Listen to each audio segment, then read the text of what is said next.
Continuando falando sobre Zwinglio, a história de Zwinglio, em 1522, teceu críticas à veneração católica direcionada a Maria e aos santos.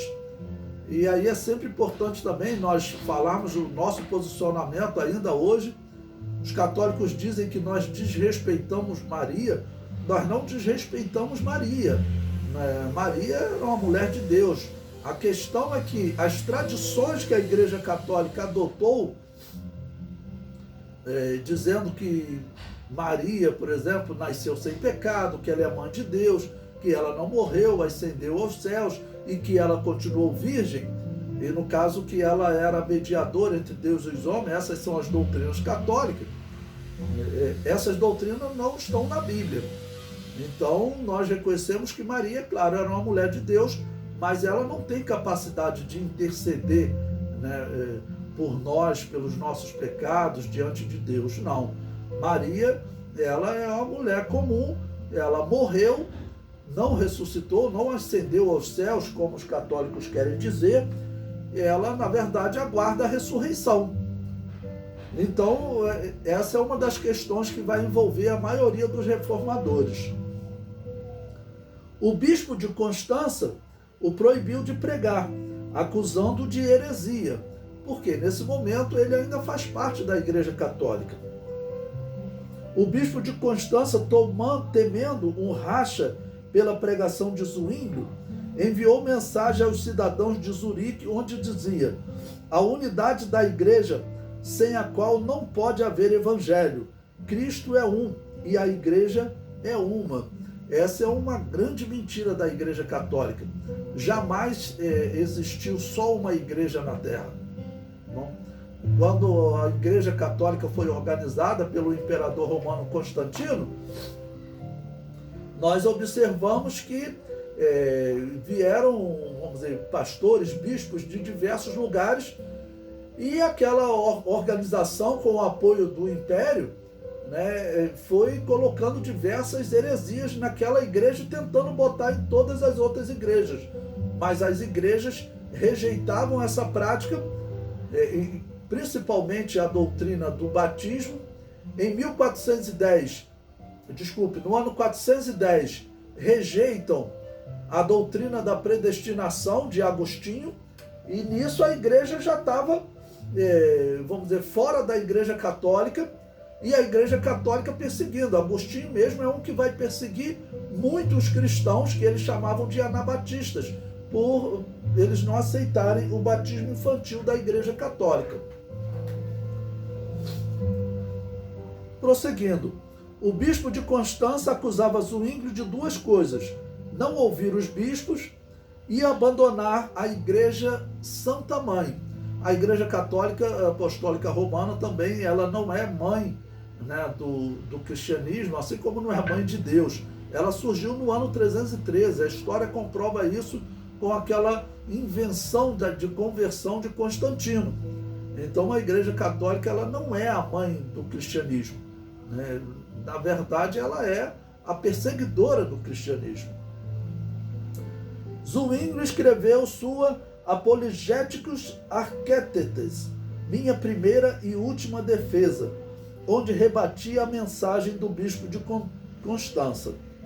A primeira acusação, Zwinglio respondeu: nada mais fácil, já que eles nada dizem, ou seja, sobre não ouvir os bispos. Né? Os bispos não falavam nada de significativo em termos de religião, em termos de verdade bíblica. A segunda acusação, que era abandonar a Igreja Santa Mãe, Zwinglio respondeu: deixem os asnos e se juntem aos bois, substituam os bodes pelas ovelhas. Ou seja, Zwinglio está vendo que aquela igreja, na visão dele, estava desviada. Mas na visão cristã, na igreja, na visão evangélica hoje, né, aquela igreja, ela sempre esteve desviada, né? Ela já nasceu desviada, vamos colocar assim. É um pouco incoerente porque, vamos dizer, desviado parece que ela foi convertida num determinado período e desviou-se, tá bom? Então seria até melhor usar outro termo que não desviada, mas ela era uma igreja pagã, era uma igreja que não era a verdadeira representante do cristianismo na terra, ok? Então Zwinglio começa a ver, repetindo, apesar dos reformadores considerarem que ela se desviou em algum momento no caminho, não, ela já nasceu desviada, essa seria a visão correta. Por isso que até hoje existe divisão entre as igrejas evangélicas, chamadas de rebatizadores, anabatistas, e da igreja católica, e das igrejas reformadas também. Porque nós não queremos fazer parte da igreja católica, nós não saímos daquela instituição. Aquela instituição era a Babilônia apocalíptica. A resposta gerou crítica, até de seu amigo e antigo mestre Erasmo, mas Zwinglio manteve-se firme e enviou resposta final. Se você deseja sustentar que não ensinei doutrina do Evangelho verdadeiramente, tente-o não por ameaças ou bajulações, nem por armadilhas ou recursos secretos, mas pelo combate aberto das Sagradas Escrituras e por um encontro público, seguindo as Escrituras como seu guia e mestre, e não as invenções humanas. Então Erasmo, ele continuava católico, né? Ele não queria sair da igreja católica, ele queria era reformar, mudar a igreja católica. Já Zwinglio, né, como Lutero também, eles estão querendo, vamos dizer, sair. Zwinglio principalmente, ele está saindo da igreja católica. Lutero estava saindo, entre aspas, já que a igreja católica ela vai acabar por excluí-lo. Ele não sai da igreja católica, mas as doutrinas que ele prega leva à exclusão. Calvino, que nós vamos falar depois, ele praticamente faz parte de uma segunda geração de reformadores. E temos até que reconhecer que Calvino ele vai corrigir, talvez, alguns detalhes. Calvino, a gente não acha Calvino chamando Maria de mãe de Deus, que é um erro grosseiro de Lutero e de Zwinglio, né? Esses dois continuaram considerando Maria como mãe de Deus.